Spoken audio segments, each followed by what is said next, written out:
Et là, on voit que tu as beaucoup accentué ces effets sur son crâne, sur son épaule.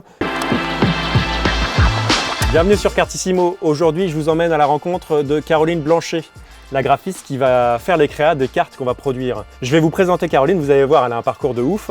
Et après sa présentation, vous allez voir les 3 cartes qu'elle a déjà designées, 3 cartes sur la mine cantée. Et je vais vous demander de voter pour votre carte préférée. Allez, c'est parti avec Petite Caro. Caro, on va se connecter. Bonjour, comment vas-tu ?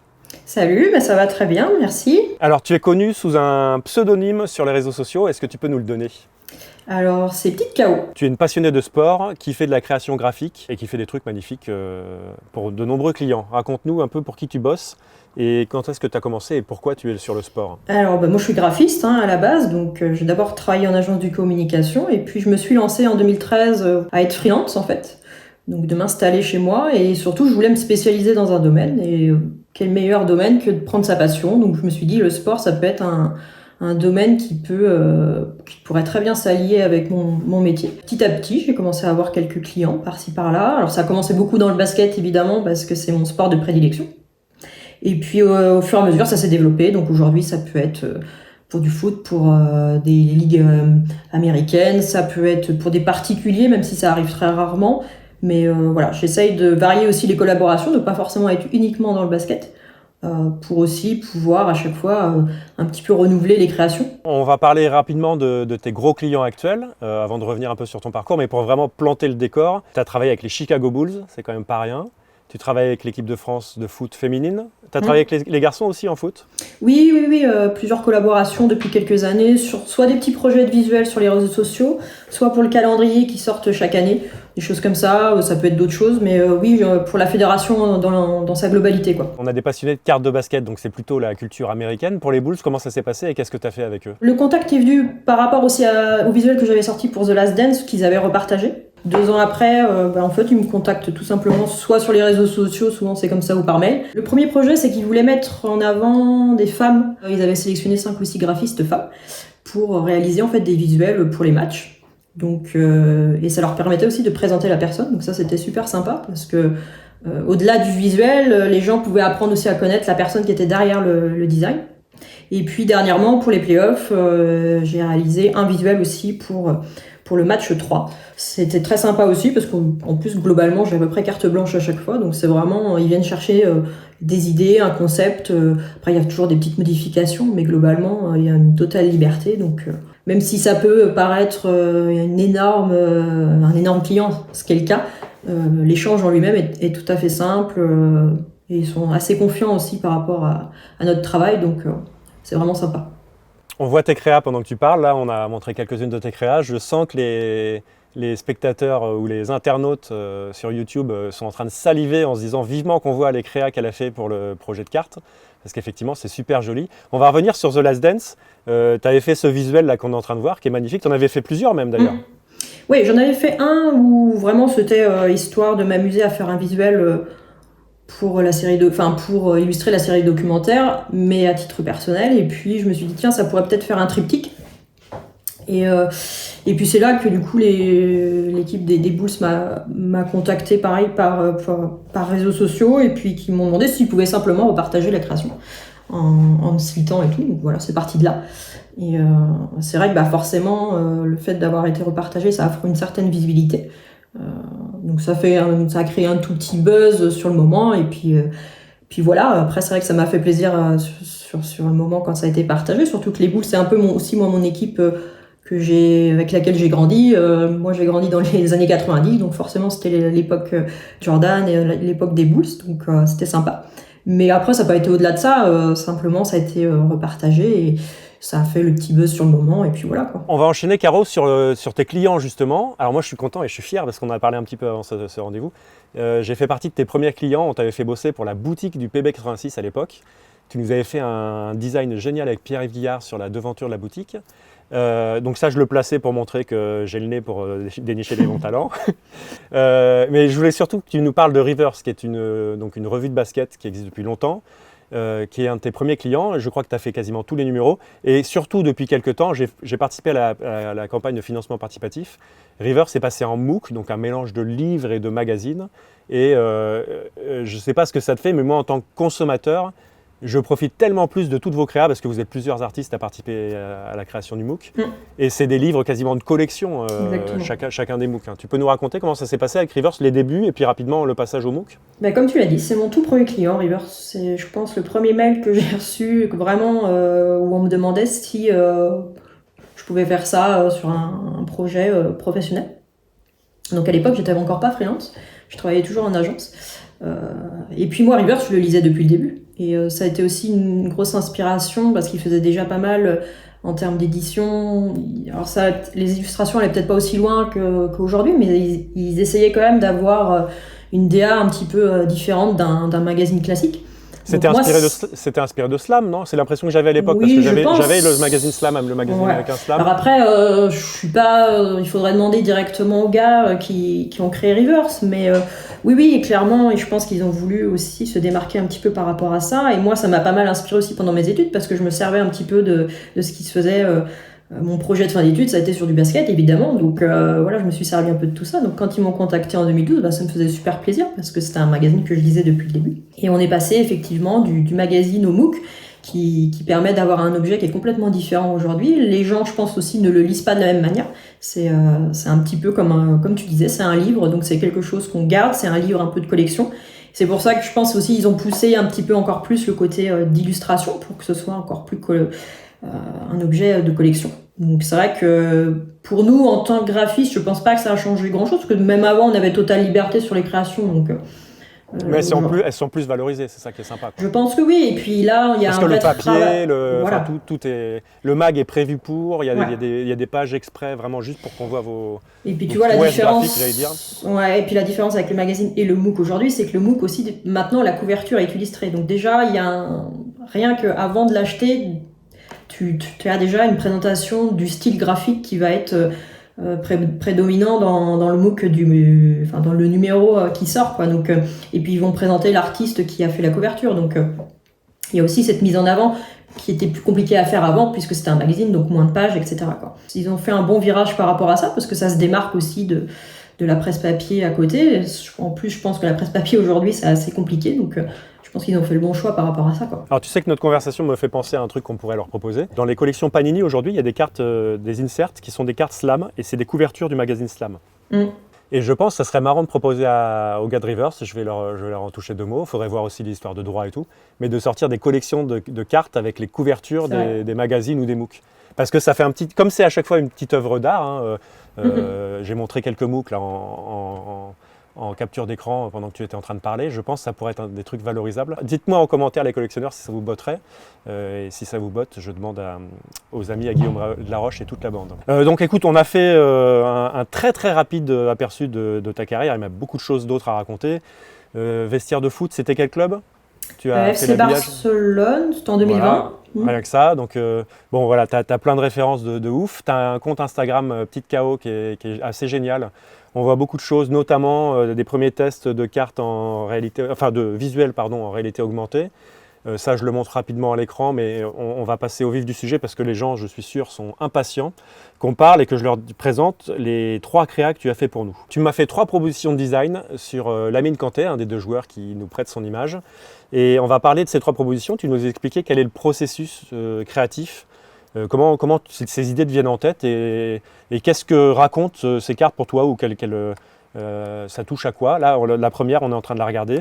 Donc Lamine Kanté, moi ça m'a évoqué un côté asiatique un peu, peut-être parce que j'avais eu des créas il y a eu un championnat du monde de basket à Tokyo, je crois, à une époque ou quelque chose comme ça. Je ne sais pas si tu te rappelles, Pogazol qui gagne et qui a un bandana autour de la tête. Ouais, c'est quelle inspiration pour toi cette carte-là, quand tu l'as faite? Alors, pour moi, tu vois, je n'ai pas du tout pensé à ça, mais effectivement, je pense que la typo peut-être de son nom, Kanté, peut faire penser effectivement un petit peu à l'Asie, des choses comme ça. Mais non, alors, sur ces cartes-là, clairement, là, j'y suis allée un petit peu, pas en impro, mais presque, tu vois. Généralement, mon processus, il est un petit peu plus cadré dans le sens où si j'ai une affiche à faire, des choses comme ça, je vais faire un tout petit croquis, mais un croquis vraiment très rapide, juste pour poser un peu mes éléments, pour voir si, par exemple, telle forme a bien se positionner dans le format, etc. Là, j'y suis plutôt allée à l'inverse. Je me suis dit, tiens, je vais partir de telle photo, Et puis, cette photo me plaît bien, comment je pourrais après habiller un petit peu autour. Et donc ça veut dire que tu rajoutes des éléments, tu dis tiens, je vais mettre du bleu, les espèces de trucs circulaires là. Exactement. Je me suis dit tiens, j'aimais bien, tu vois, l'image là, d'action qui est en premier plan. Et je me suis dit peut-être que quelque chose d'un petit peu arc de cercle, arrondi, ça pourrait bien fonctionner et apporter une certaine dynamique à l'ensemble. Et du coup, je suis partie de ça. Et ensuite de ça, je me suis dit, tiens, on est sur le côté arrondi, qu'il faut peut-être trouver au niveau des textures, des choses voilà, qui appuient encore cette idée-là. Et puis, après, tu sais, c'est beaucoup d'essais sur Photoshop, sur aussi les différentes couches de couleurs, voir ce que ça peut donner, si on passe ça devant, ça derrière. Enfin, c'est vraiment un petit peu de l'improvisation au fur et à mesure. Il n'y a pas vraiment d'idée bien précise dès le début. Après, je savais à peu près quand même où je voulais positionner le texte, etc. par rapport à l'image. Mais pour le reste, c'est vraiment au fur et à mesure que je vais rajouter des petits éléments. Et ensuite, le travail des couleurs, souvent aussi vient, enfin en tout cas de finalisation des couleurs, vient plutôt vers la fin. Ça aussi, c'est pas forcément une idée que j'ai en tête dès le départ, mais je me suis dit que finalement, avec les formes que j'avais créées en fond, peut-être que dans l'ambiance, il fallait quelque chose d'un petit peu plus chaud, dans des couleurs un petit peu plus chaudes par rapport au maillot aussi. Donc, tu vois, ça se combine un petit peu comme ça, au fur et à mesure. Et c'est à la fin de la créa que tu nous as mis un emplacement pour mettre le bout de maillot de la mine. Cette forme d'emplacement, elle est choisie par rapport au reste de la créa. Tu l'as mis comment, à quel moment Non, ça, elle a été faite plutôt en début. C'est-à-dire que pour cette carte-là, j'ai dû placer vraiment la photo en point de départ. Ensuite, j'ai créé un petit peu mes éléments en fond. Et là, j'ai dû créer la forme justement pour le maillot, qui suit justement cette vague-là. Donc je l'ai pas rajouté je l'ai pas rajouté à la fin. Pour toutes les cartes, non, la forme a quand même, il faut bien que je la mette un petit peu soit en milieu de processus, voire au début, parce que ça reste un élément qui est quand même important sur la carte, donc il faut composer avec. Donc ça serait pas très intelligent, je pense, de le faire vraiment à la fin et de se rendre compte que par exemple, tout le reste ne fonctionne pas avec la découpe pour le maillot, quoi. Voilà, alors si cette carte vous plaît, c'est la numéro 1, vous nous le dites en commentaire, vous dites nous on veut la 1. Ok Caro, donc on vient de voir cette première créa et on en a deux autres pour le plaisir de nos collectionneurs de cartes.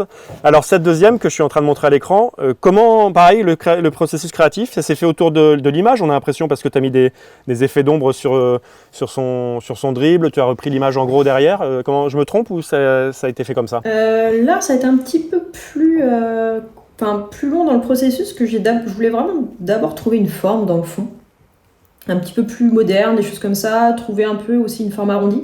Donc j'ai passé pas mal de temps à essayer de travailler la forme en fond avant de mettre mes images. Donc là, tu vois, ça n'a rien à voir avec celle qu'on a montrée avant. Donc c'est plutôt le cadre que tu as commencé à faire, c'est ça? Ouais, exactement, avec le fond. Et j'ai même d'abord commencé, je pense, à positionner de mémoire même la découpe d'abord. Je voulais une découpe en format rond, voire je l'ai même changée. Au début, elle était un petit peu comme le cadre en fond, mais je trouvais que ça faisait un petit peu trop de répétitions. Donc je l'ai finalement fait un simple rond. Et ensuite, je suis venue retravailler la photo. Je me suis dit que ça pouvait être sympa un petit peu de décomposer le mouvement, travailler un petit peu avec cette simulation un peu de silhouette. Et puis, je trouve que ça apporte en plus la dynamique du mouvement en fait, parce qu'on a l'impression de exactement. voir où il va se retrouver dans un quart de seconde ou des choses comme ça, quoi. Ouais, parce que c'est vrai que dans le fond, on a quand même comme quelque chose avec une forme qui est assez cadrée en soi. Donc c'était aussi de couper un petit peu ça avec des éléments plus dynamiques. Et puis de retrouver une photo portrait un petit peu retravaillée en termes de colorimétrie. Et puis là, c'est pas forcément très compliqué dans le processus, qu'il n'y a pas énormément après de textures, de choses comme ça. C'est plus un travail de silhouette, de retouche de photos, et puis vraiment de la forme un petit peu en fond. C'est tout, quoi. Il y a quand même un gros travail de lumière, parce qu'entre les photos que je t'ai envoyées avant et on voit sur la mine, c'est ce que j'aime bien sur les athlètes noirs, c'est que les lumières sont beaucoup plus mises en valeur. Un athlète blanc, ça va pas créer les mêmes reflets en fait. Et en fait, je disais ça, je parais un peu bizarre quand je dis ça, mais un ou une athlète d'ailleurs, mais un ou une athlète noire qui transpire, par rapport à la lumière, ça fait des trucs qui sont vraiment super bien. Et là, on voit que tu as beaucoup accentué ces effets sur son crâne, sur son épaule. On voit tous ces reflets qui donnent un peu de relief en fait à l'image. Et ça, tu le fais comment? Tu positionnes des lumières virtuelles ou comment ça marche? Non, ça c'est vraiment du cas par photo, c'est-à-dire selon la qualité de photo à la base, donc la lumière, les couleurs qu'il y a dans la salle à ce moment-là quand la photo est prise. Ensuite, je vais retravailler. Donc ça va vraiment être peux pas faire le même processus pour une autre photo. Par exemple, même la photo d'un même joueur, si elle n'a pas été prise avec la même colorimétrie, etc., il va falloir se réadapter à chaque fois. Donc, ça va être de jouer sur Photoshop avec des calques d'ajustement qu'on appelle. Donc, et vraiment travailler avec des courbes, des choses comme ça pour faire ressortir certaines lumières ou assombrir d'autres parties, retravailler les couleurs, etc. Donc, c'est vraiment selon la photo. Donc, si je mets 5 photos par exemple, dans une carte, les retouches seront absolument pas les mêmes entre les 5 photos, quoi. Et alors tu vois, ce dont on parlait juste avant, et donc ce que la lumière accentue, sur le gros plan de la mine au fond là, moi ce que j'adore c'est qu'on voit vachement la sueur, il y a les petites gouttelettes et les gouttes qui dégoulinent, qui ruissellent.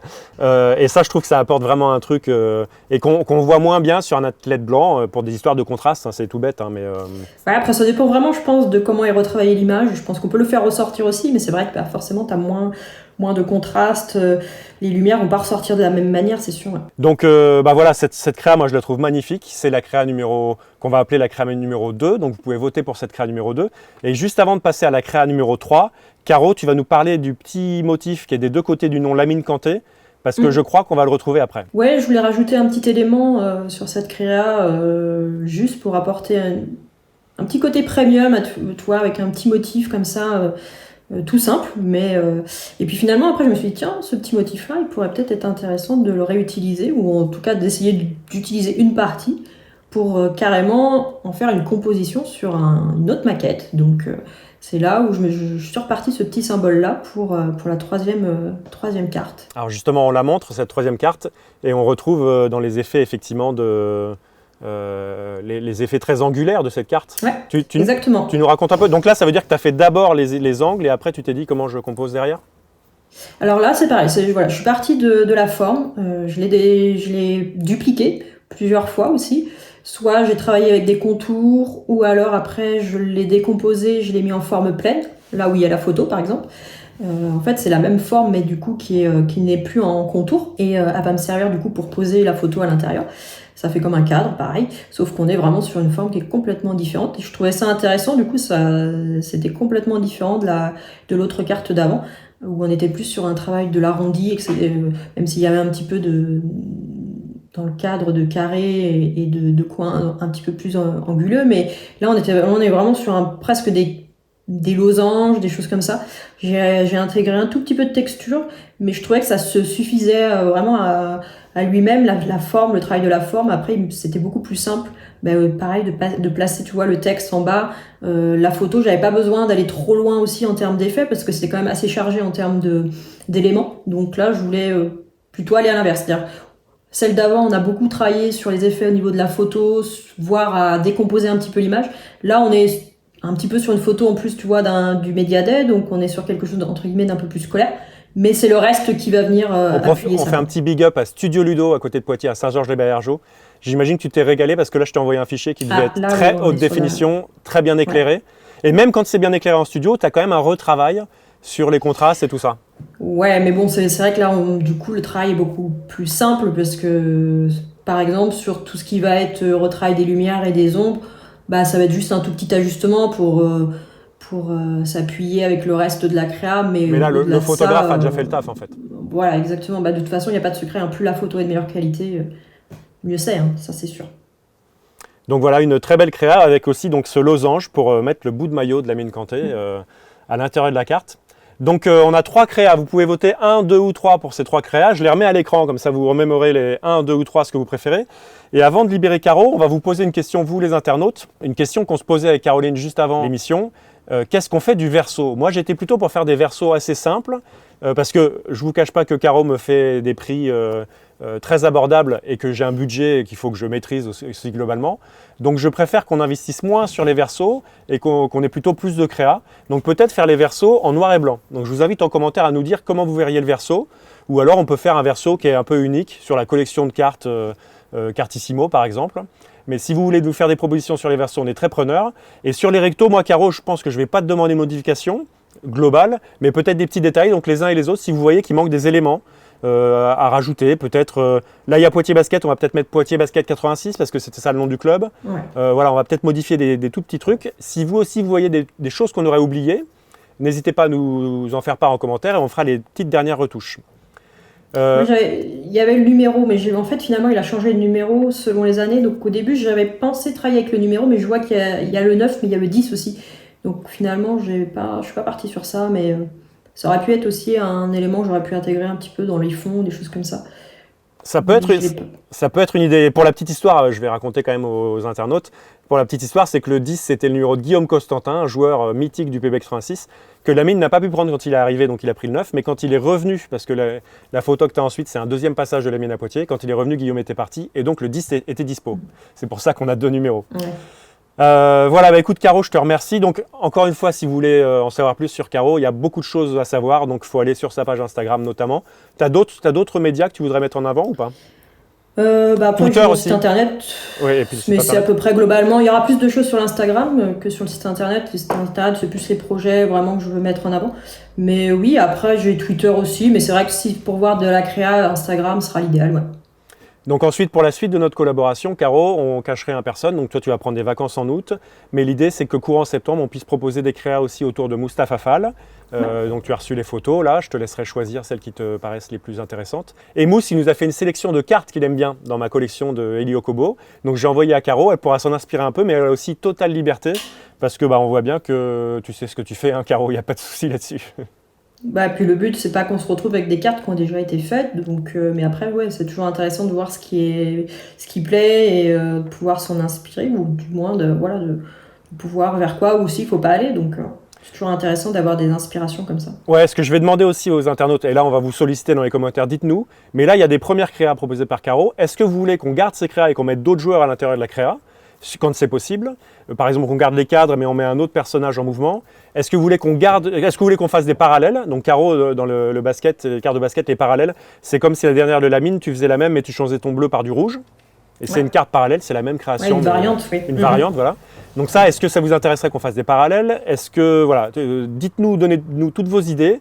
Comme ça, après ces vacances, Caro pourra en piocher parmi vos propositions et voir si elle arrive à les décliner. Et puis, moi, Caro, je te remercie. Merci à toi. On est le mercredi 27 juillet. Raconte-nous un peu ce que tu vas faire ce soir à 21h. Là, je vais regarder le match de l'équipe de France des filles, forcément. C'est la demi-finale. Donc, en plus, ça joue sur mon planning de travail. Donc, si elle gagne, il va falloir encore faire d'autres visuels pour la finale. Et donc... je vais regarder ça de près et puis surtout les encourager en espérant qu'elles aillent en finale pour pouvoir jouer leur premier titre majeur. Donc ça va conditionner mes 2 jours restants avant les vacances. Donc toi, Caro, t'es un peu comme moi quand tu regardes les matchs. Moi, c'était quand je regardais l'équipe de France ou quand je regarde l'équipe du Mans. Si elle gagne la finale, je sais que derrière, je vais faire un docu, tu vois. Toi, c'est un peu pareil. Selon le résultat du match, ça va conditionner ta journée de travail ensuite, c'est ça? Ouais, c'est exactement ça. C'est pour ça qu'on n'a pas beaucoup de visibilité sur les semaines qui viennent. C'est un peu du jour au jour, cas par cas. Donc, mais c'est ça qui est intéressant, c'est que c'est jamais la même chose. Et après, il y a aussi le fait que c'est une passion. Donc, tu es avant tout supporter et ensuite, après, tu passes à ton travail où il faut réaliser un visuel pour après mettre en avant l'équipe ou annoncer un match. Donc, Alors, ça m'embête quand même de finir sur du foot parce que moi, je suis basketteur et toi aussi à l'origine. Donc, il y a une anecdote dont j'ai oublié de parler. Est-ce que tu peux nous raconter les JO l'été dernier? Les filles et les garçons cartonnent, tu fais des créas et qu'est-ce qui se passe après? Des créas à titre perso, donc on va les montrer. Ouais. J'avais fait quelques petites créas justement pour les médailles, les différentes médailles, pour la médaille d'argent pour les gars et puis la médaille de bronze pour les filles. Et puis quelques mois après, ou voire même quelques semaines après, c'est Nando De Colo qui m'avait contacté via Instagram, je crois, donc qui voulait lui offrir un exemplaire de chaque créa à chaque joueur, chaque joueuse pour la saison 2021-2022. Donc il m'a fait totale confiance. On les a vraiment personnalisés. Donc il a fallu modifier à chaque fois pour chaque joueur, c'est-à-dire mettre le joueur à qui on allait envoyer, le mettre devant par rapport aux autres, etc. Donc à chaque fois, il a fallu refaire un peu la composition. C'est génial, donc ça fait c'est pas tout à fait des parallèles, mais un peu, comme on dit dans les cartes. Hein. C'est un peu ça, en fait on a juste mais la créa est quand même, conditionné les un images peu modifiée. différentes. Quoi. Ouais. Voilà, et puis ensuite de faire imprimer ça dans un beau cadre, de faire ça sur une impression premium aussi, Et puis, je me suis aussi occupée de gérer les envois. Donc, finalement, ça m'a pris beaucoup de temps parce qu'il y a beaucoup de logistique derrière, mais c'était super sympa. Et puis, la relation avec Nando m'a fait totalement confiance. On échangeait comme ça, donc c'était plutôt sympa. Ouais, et puis il est parfois un peu timide, mais très sympathique. C'est vraiment un gars à qui on peut faire confiance et qui est très ouvert sur le travail des autres aussi. Il y a beaucoup de respect. Ouais. Je dis ça parce que je l'ai filmé aussi en équipe de France et à l'époque, je me souviens qu'il y avait. Il est très chambreur, mais il y a toujours beaucoup de respect pour les métiers de la com, on va dire en général. Ouais, tout à fait.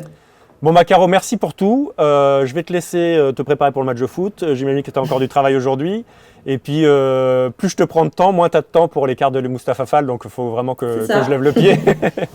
Non, merci à toi, c'était un plaisir. Merci, à bientôt. Et peut-être qu'on te réinvitera pour que tu nous racontes quand le projet sera avancé ou fini. Ça sera un grand plaisir aussi. Merci et bonne journée.